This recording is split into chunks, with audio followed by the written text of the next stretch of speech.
18 décembre, Tite, chapitre 1er, chapitre 2, chapitre 3.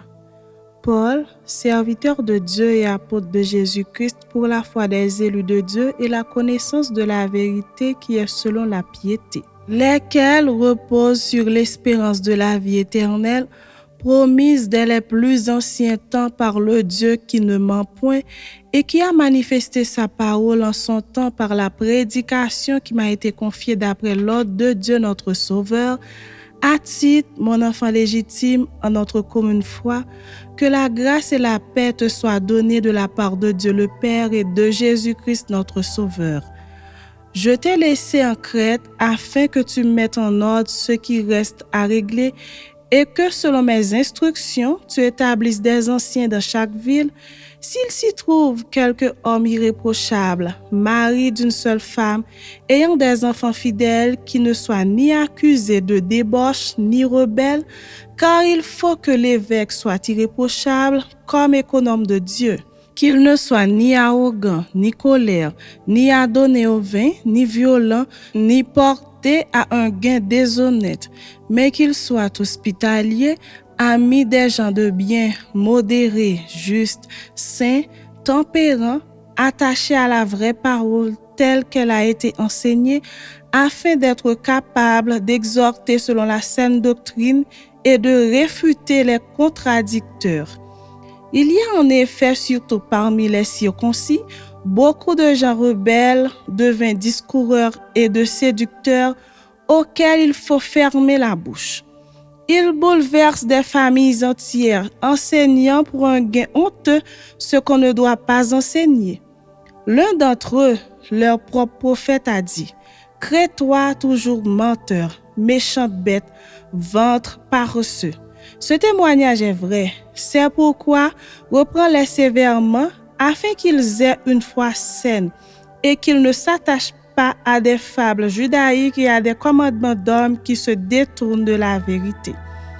Tout est pur pour ceux qui sont purs, mais rien n'est pur pour ceux qui sont souillés et incrédules. Leur intelligence et leur conscience sont souillées.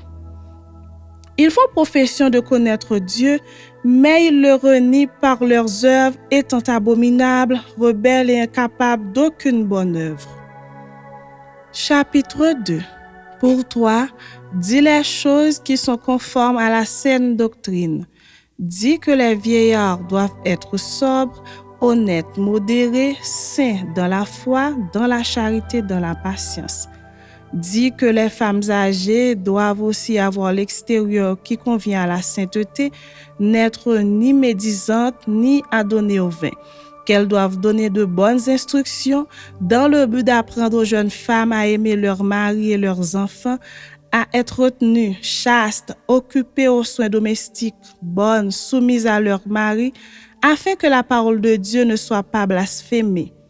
Exhorte de même les jeunes gens à être modérés, te montrant toi-même à tous égards un modèle de bonnes œuvres et donnant un enseignement pur, digne, une parole saine, irréprochable, afin que l'adversaire soit confus, n'ayant aucun mal à dire de nous.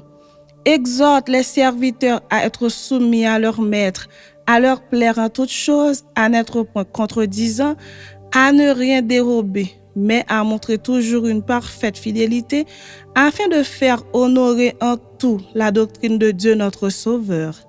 Car la grâce de Dieu, source de salut pour tous les hommes, a été manifestée.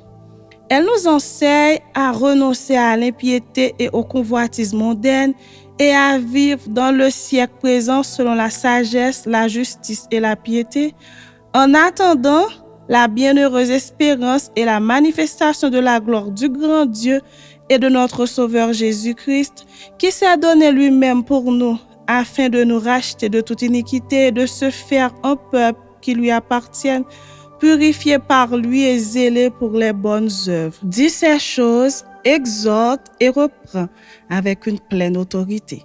Que personne ne te méprise. Chapitre 3. Rappelle-leur d'être soumis aux magistrats et aux autorités, d'obéir, d'être prêts à toute bonne œuvre, de ne médire de personne, d'être pacifique, modéré, plein de douceur envers tous les hommes. Car nous aussi, nous étions autrefois insensés, désobéissants, égarés, asservis à toute espèce de convoitise et de volupté, vivant dans la méchanceté et dans l'envie, dignes d'être haïs et nous haïssant les uns les autres.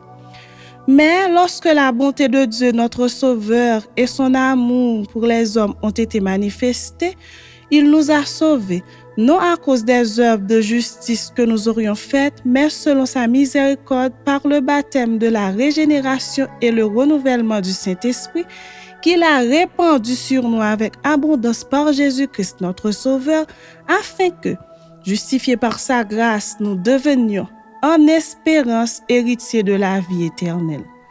Cette parole est certaine et je veux que tu affirmes ces choses afin que ceux qui ont cru en Dieu s'appliquent à pratiquer de bonnes œuvres.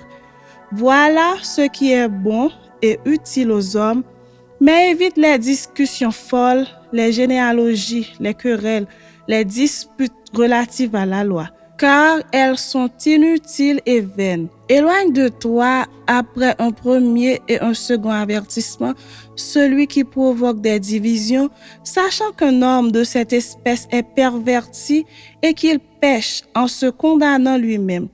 Lorsque je t'enverrai Artémas ou Tychique, à toi de venir me rejoindre à Nicopolis, car c'est là que j'ai résolu de passer l'hiver.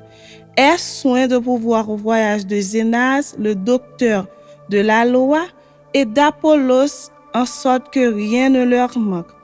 Il faut que les nôtres aussi apprennent à pratiquer de bonnes œuvres pour subvenir aux besoins pressants, afin qu'ils ne soient pas sans produire des fruits. Tous ceux qui sont avec moi te saluent. Salue ceux qui nous aiment dans la foi. Que la grâce soit avec vous tous.